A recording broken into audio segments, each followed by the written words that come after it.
Situation in southeast states of Nigeria took a new twist on Sunday, when over 14 innocent young men who pulled no threat were gunned down allegedly by operatives of the Ebubeagu security outfit.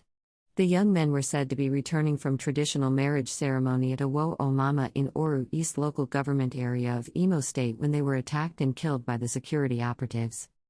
One of the victims of the security operatives' attack narrated how his 7 brother and others were killed right at his eyes. Details of the narration is republished verbatim as reported by Punch newspaper.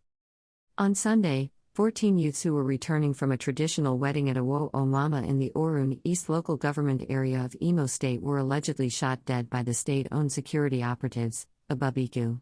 In an interview with our correspondent, Ebubeagu, a survivor, Nnamdi Nana, explains how his 7 brothers were killed by the security operatives. A survivor of the Sunday killing at Omama in the Oru East local government area of Imo State, Nnamdi Nana, has explained how operatives of the state-owned Ebubeagu security outfit allegedly shot 7 of his brothers dead in his presence. The Punch had on Wednesday reported that the family of 2 siblings killed alongside 12 others on Sunday while returning from a traditional wedding at Omama in Oru East local government area of Imo State, had called on the Inspector General of Police, Usman Baba, and the state governor, Hope Uzodimma, to ensure justice. Narrating how his 7 brothers were killed, the emotionally laden borehole driller, Nana, whose immediate younger brother, Chijioke Nana, was the one who wedded traditionally on that day, told the Punch that but for the grace of God, he would have been a dead man. He said that he pleaded with the Ebubeagu security outfit to spare his wife.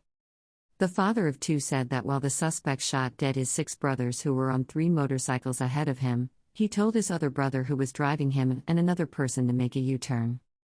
He said that the Ebubeagu security operatives came after them and eventually met them, shot the driver dead, and shot the other on his left arm.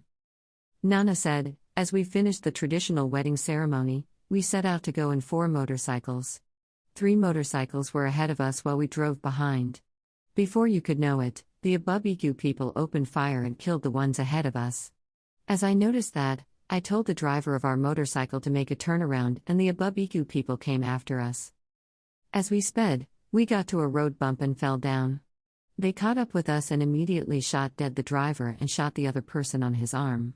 I immediately started shouting, telling them that we were not criminals nor ESN people.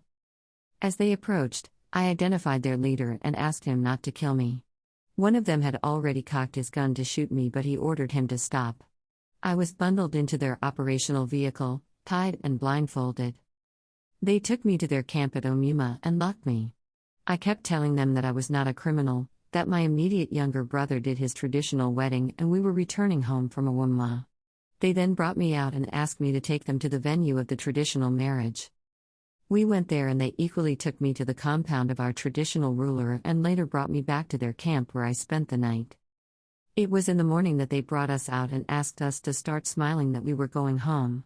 They gave me back my phone but refused to give me back my charger and Bluetooth device which they collected. I want to call on every lover of justice to come to my rescue and that of my family. We have committed no crime. No provocation. My brothers were killed for nothing." While the Imo State Police Command had said that the incident was under investigation, the state government said that those who were killed were bandits and terrorists. The killings attracted reaction from the movement for the actualization of the sovereign state of Biafra, which called for the disbandment of Ebubeagu in Imo State. MASSIB made its position known in a statement issued by its leader, Uchenna Madu. The statement read in part, "They are primarily established as a witch-hunting outfit to fight political enemies and pro-Biafra agitators who are nonviolent." MASSIB described ESO as evil and an agent of death established by the Imo State government.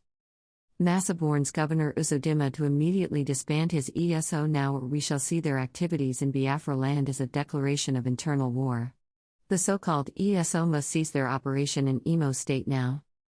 However, the governor of Imo State, Uzodimma, on Tuesday dissociated Ebubeagu from the operation that led to the killings, which he blamed on the Department of State Services. The governor said the operation, according to the information available to him, was targeted at bandits and not wedding guests as alleged. A statement issued by the governor's spokesperson, Ogwike Mushuku, read in part, Governor Uzodimma said the state government would not be deterred by propaganda and blackmail in her quest to protect the lives and property of Imo citizens. He spoke on Monday after the Imo State Security Council meeting with regard to the alleged incident that took place at Omama on Monday that led to the death of some bandits. Governor Uzodimma said the government had been briefed on the incident by the Director of State Services in an interim report made available to members of the Security Council.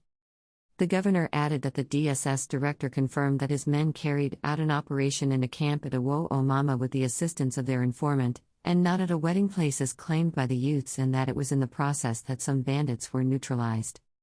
He said while the Security Council awaits a detailed report on the incident, it is important that the public must be wary of those using the incident as a propaganda tool to blackmail the security agencies and the government.